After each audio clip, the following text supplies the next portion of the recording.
In this video, we'll see how the prophecies from chapters 2 and 7 perfectly align with one another, and how the Fourth Empire, without a shadow of doubt, is not Greece.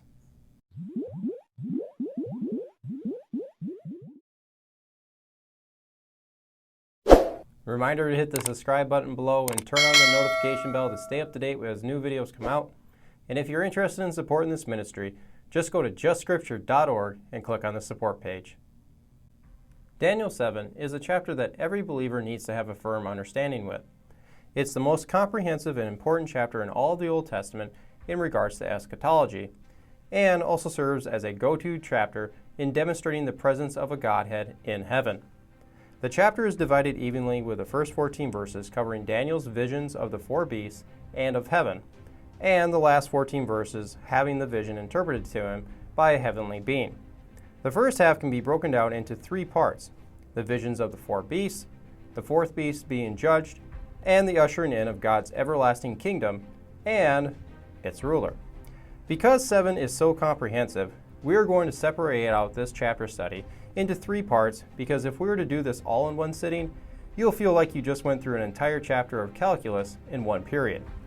So in part 1, we are going to cover the first 8 verses that will put the final nail in the coffin to the critics' claim that the four Gentile empires conclude with Greece and not Rome. Chapter 7 is also the complement chapter to chapter 2 on our Aramaic chiasm. And since both of these concern the four Gentile empires, we should see consistency and alignment between the metals and the beasts. In chapter 2, the statue of multiple metals represented four Gentile empires. The head of gold was identified as Babylon in verse 38, and subsequently 3 more empires are said to have come after Babylon. And the feet mixed with clay are described in the fourth empire being partly strong and partly broken at the end of its existence. And at this point, the uncut stone from heaven is said to have smashed the fourth kingdom, which then ushers in God's everlasting kingdom on earth that was tagged as a Jewish-led kingdom, because verse 44 said that this kingdom would not be left to other people. This other people was later called by Jesus the times of the Gentiles. So from Babylon's reign to God's kingdom ruling on earth, this period is known as the time or age of the Gentiles. Into chapter 7, verse 1. In the first year of Belshazzar, king of Babylon, Daniel had a dream and visions of his head upon his bed. Then he wrote the dream and told the sum of the matters. Daniel spoke and said, I saw in my vision by night, and behold, the four winds of heaven stirred up the great sea, or you could think of the Mediterranean Sea. And the four great beasts came up from the sea, more diverse from one another. The first thing to notice here is that this comes in the first year of Belshazzar. So we are going back in time by roughly 15 years from chapter 6, and even chapter 8 comes chronologically prior to chapters 5 and 6 as well. This has nothing to do with the book being out of order. The authors just simply chose to write the book in an accepted literary style, which included the use of a broad chiasm in chapters 2 through 7. The only reason why I bring this up is because some try to say that modern translations have screwed up the order of the book. This is garbage because of the 8 Dead Sea Scrolls that are currently found, that all of them have the same order that we read in today's Bible. Next thing to notice is that Daniel is said that he wrote down the dream. And at the end of the book, we see that Daniel was even told to seal up the book that he himself wrote. This means that the authorship is internally self-identified. This is important because this proves that the book is not a pseudepigraphal book coming from the 2nd century BC. That doesn't prove that the book was written by Daniel in the 6th century BC. You can't prove the Bible with the Bible. If you ever hear that last part, just follow up with, so I don't get to prove the Bible with the Bible, but you get to disprove the Bible with the Bible? So you see how the scales were never even in the critic's mind? But the only point that we're trying to make here is that if the book was written in the 2nd century BC and includes these types of authorship statements, that the book as a whole would have never been included in the Hebrew canon. The Jewish leaders, including everyone else for that matter, like Jesus and Josephus, would have known that these statements were lies. But for me, this is where I see divine inspiration on full display, because the so-called prophecy section that makes up the last 6 chapters of the book is where this whole authorship debate stems from. Critics wouldn't care one bit about Daniel if the book stopped at chapter 6. It's only because 7 through 12 include such detailed prophecies about Persia and Greece that they have to resist early authorship. And because God knew full well in advance that this type of criticism would come, that he made sure that his chosen prophet Daniel would include statements at the beginning and at the end of the prophecy section that declares his authorship. And not just that, but also that there's a shift in verse 2 from the third person to the first. And this continues all the way until the end of the book. Bottom line is that God knows what he's doing. He picked and equipped the right man to author the book, so to make sure that the integrity of it could withstand the test of time. Back to verses 2 and 3.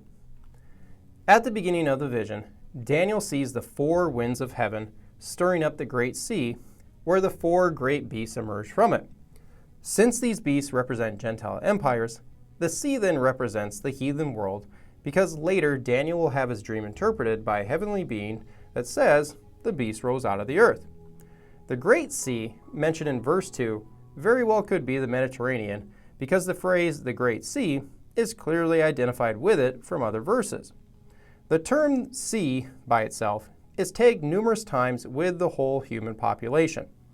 But what about those verses that say the 4 winds of heaven? This phrase can be found 9 times in the KJV, and the other 2 occurrences in Daniel speak about how Greece will be divided up towards the 4 winds of heaven that correspond to the 4 cardinal directions, as do the other verses where this phrase is found.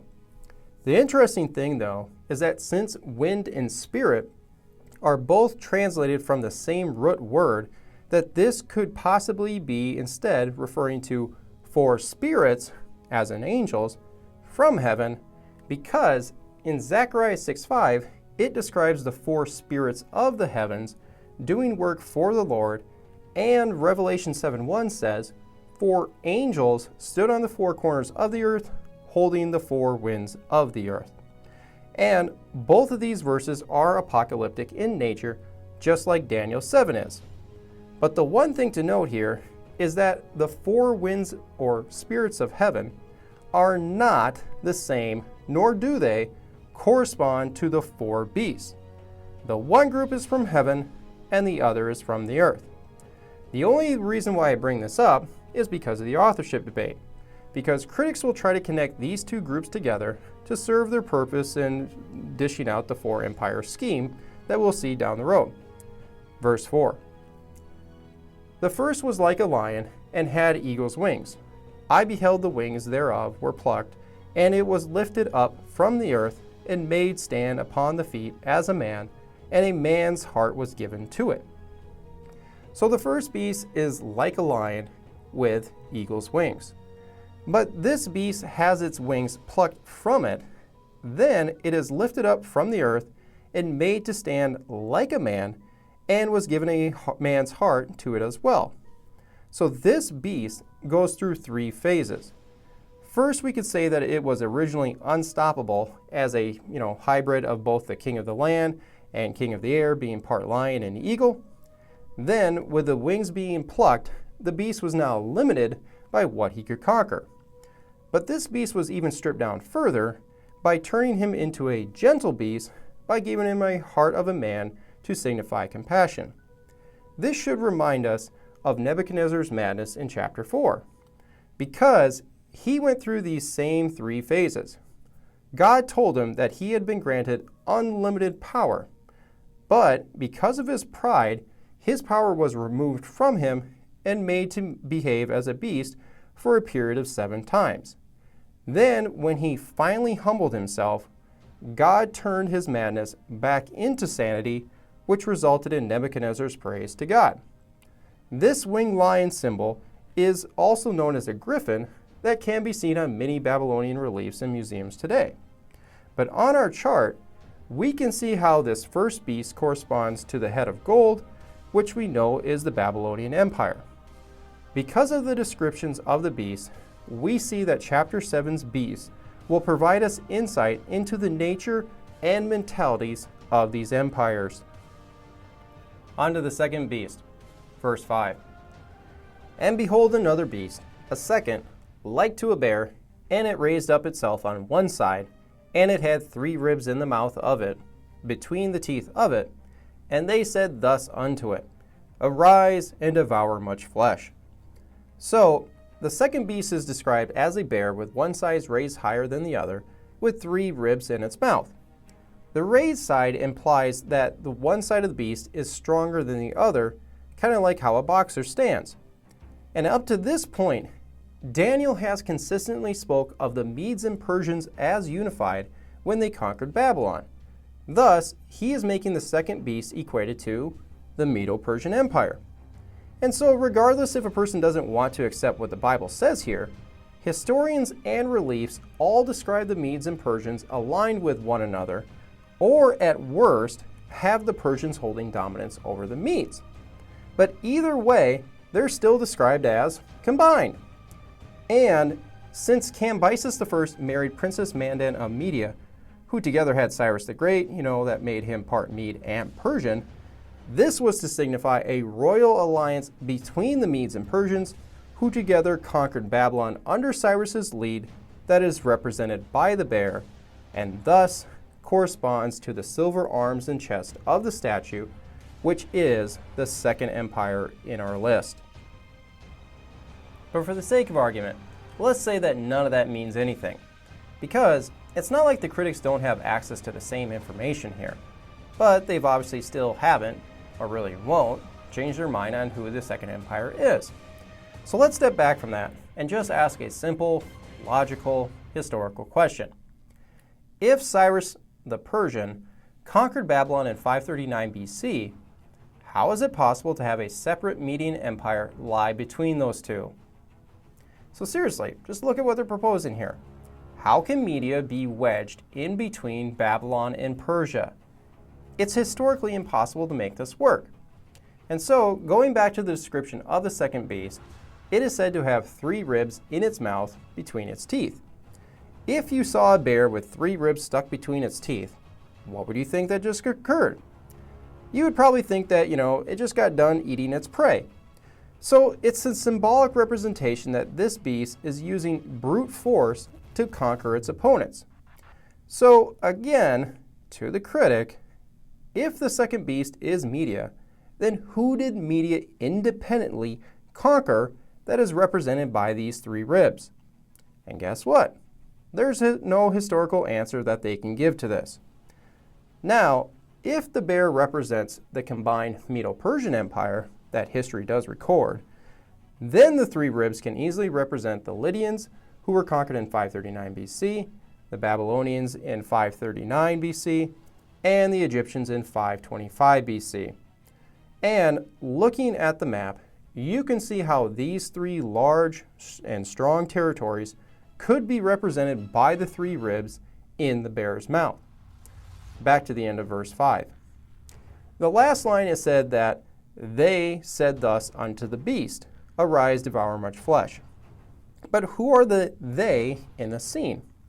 Well, all we can do is go back in the text and see that the only possibility is to say that the 4 winds of heaven are the ones who are speaking to the beast. And this makes sense since the 4 winds are said to have stirred up the sea, so we could conclude that these are 4 heavenly spirits who told the beast to arise and devour much flesh.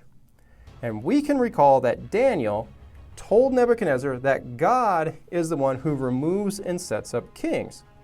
So, these 4 angels who told the beast to arise are simply carrying out the will of God by unleashing a new empire to dominate the Near East.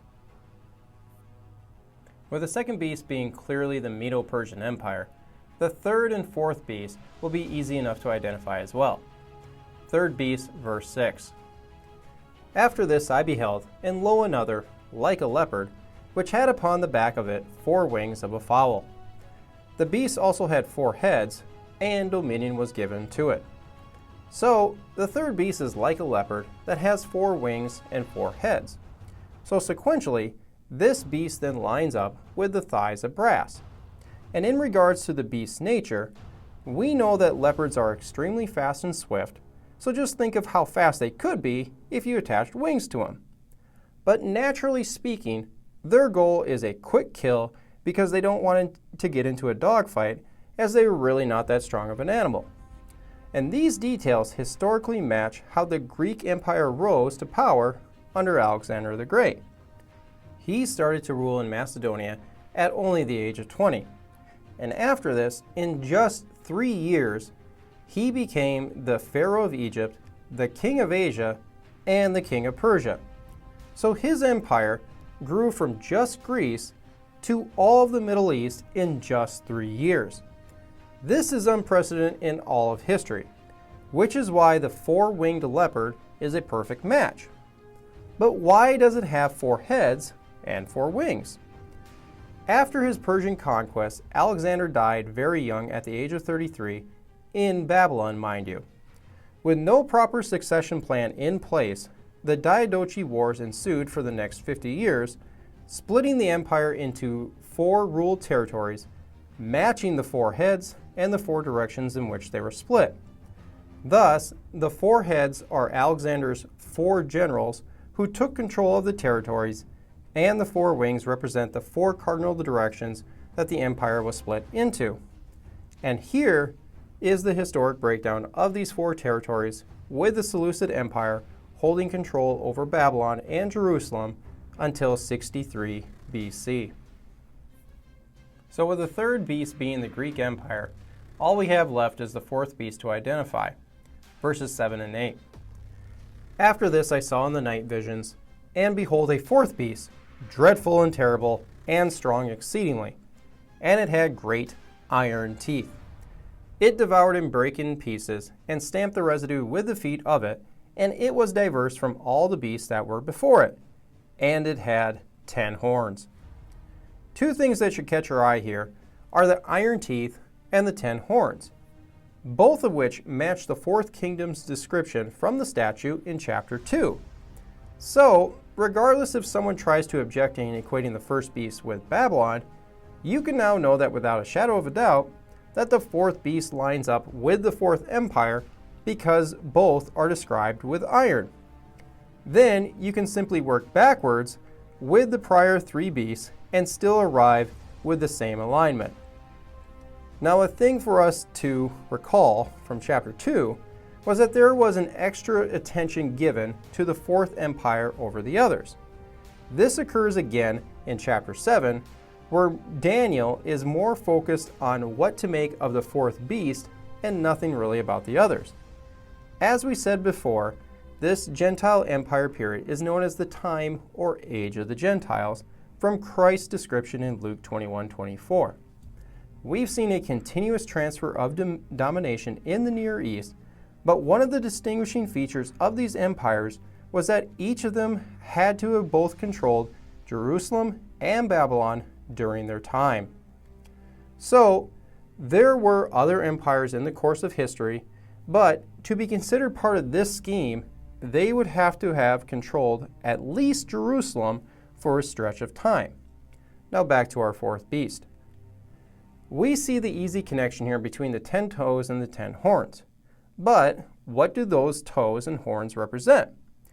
As you are probably already assuming, these are 10 kings, because Daniel 2:44 said that they are kings.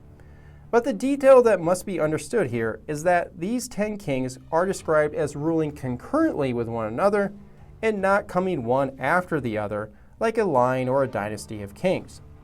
This is important when anyone tries to go pointing at some point in history to say that this is when it actually occurred. The next verse will make this all the more apparent to us that they are to be understood as 10 concurrent rulers. Verse 8. I considered the 10 horns, and behold, there came up among them another little horn. before whom there were 3 of the first horns plucked up by its roots. And behold, in this horn were eyes like the eyes of a man, and a mouth speaking great things.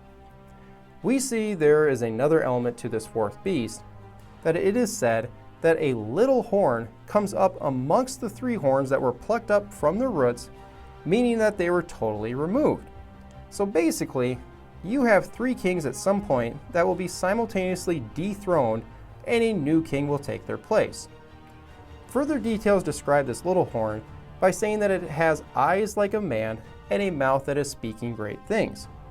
These great things are likely arrogant and boastful words about himself, or that they could be words against God, because we are dealing with a terrible beast that God will eventually destroy with the uncut stone out of heaven. And on our chart, we can finish this study off by clearly demonstrating that the Fourth Empire can only be understood as Rome, starting in roughly 63 BC with Pompey defeating the Seleucid Empire, and this is how it was understood by the Jews living in the 1st century AD. The nature of the beast was described in verse 7 as having a devouring, trampling, and destructive force to it. This implies 2 things. First, that this beast would be more ruthless than the others and destroy everything in its path. So this military-minded empire wasn't after creating a melting pot of cultures, but simply wanted to expand its empire into foreign territories to rob its wealth, resources, and enslave its people. And if you really want to know just how ruthless these guys actually were, outside of the practice of, public crucifixions, internally, they instituted a practice known as decimation, where they divided up their own soldiers into groups of 10, where they drew straws, and the guy who held the shortest straw was then tortured and executed by the 9 other guys. Thus, the Latin term decimation means the removal of the 10th. And the connected part to this is that this empire would grow much slower than, say, the extremely fast winged leopard-like empire that came before it. And this is exactly what we see with Rome. Their empire took roughly 400 years to reach its height versus the Greek Empire, who only needed 3 years. This obviously aligns very well on our chart. But from the critic's point of view, they need and want to keep Greece as the 4th empire that would then make Persia be the leopard and Media the bear. But let's just ask a few basic questions like we did before. First, how can you describe Persia as the leopard when it took them decades to conquer the Middle East? It even took them nearly a year to conquer Babylon. Plus, they never defeated the Greeks in the Greco-Persian wars that lasted over 50 years. Remember that the leopard was to have dominion given over to it in verse 6. And in what ways were the Persians ever split up into 4 territories? So you can really see that none of this makes sense to equate Persia with the leopard. This then calls into question Greece being the 4th beast in their mind. Here first we could ask, how could Greece be described as a destructive force when they were known for educating all their foreign territories? And how could they be described as slow when Alexander conquered everyone in only 3 years? And when did they ever have 10 concurrent rulers? You see, these aren't complicated questions. They're just basic historical ones that critics don't have answers for. So the only route that they can go is to say that none of those descriptions, like the 4 heads or the 4 wings or the 10 horns that are clearly defined as 10 kings, mean anything. And trust me, they do this. Because anyone who is taking a world history course their freshman year in high school could clearly spot these errors in their position. So critics can squabble all they want about the languages or other things found in Daniel that makes them feel like they can push the authorship date late, but sorry, you don't get to reinvent history. Now, if you want a clear-cut statement that says that Rome was viewed by the Jews living in the 1st century AD as the 4th empire, then here's what Josephus wrote to the Roman government. And indeed it came so to pass that our nation suffered these things under Antiochus Epiphanes, according to Daniel's vision, and what he wrote many years before they came to pass. Obviously, Josephus is dating the authorship back in the 6th century BC. In the very same manner, Daniel also wrote concerning the Roman government, and that our nation should be made desolate by them. This clearly has Josephus equating Rome with the fourth beast. He continues saying, "All these things did this man leave in writing, as God had showed them to him, insomuch that such as read his prophecies, and see how they have been fulfilled, would wonder at the honor wherewith God honored Daniel, and may thence discover how the Epicureans are in error who cast providence out of human life, and do not believe that God takes care of the affairs of the world, nor that the universe is governed and continued in being by that blessed and immortal nature. But they say that the world is carried along of its own accord, without a ruler or a curator, which were it destitute of a guide to conduct it, as they imagine it would be like ships without pilots, which we see drowned by the winds, or like chariots without drivers, which are overturned. So would the world be dashed to pieces by its being carried without a providence, and so perish and come to naught." Doesn't this sound a lot like how naturalists speak today regarding the universe and God? So that, by the forementioned predictions of Daniel, those men seem to me very much to err from the truth, who determine that God exercises no providence over human affairs. Now watch these careful words that Josephus closes off with.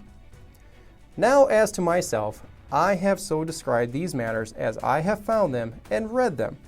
But if anyone is inclined to another opinion about them, let him enjoy his different sentiments without any blame from me."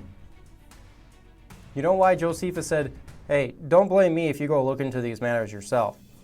Because he knew what was to occur to the fourth kingdom, and that God's everlasting kingdom is to replace it, so he wisely left that part out. Because by this point, in which he wrote the book, Jerusalem had been leveled to the ground by Titus, and Emperor Domitian is persecuting any Jew or Christian who doesn't declare Caesar as Lord throughout the empire. But right in the middle of all of that, the Apostle John, when imprisoned on the island of Patmos for his faith, received his vision from God, to which he wrote down the book of Revelation. So regardless of the apparent chaos that we might see here today, on earth, God is still ultimately controlling where all the threads of history will run. So rest assured that if phases 1 through 4 have been historically shown to be true, then we can have full confidence that phase 5 will be the final result. Reminder to hit the subscribe button below, turn on the notification bell, hit the like button, and leave a comment. And in the meantime, stay salty.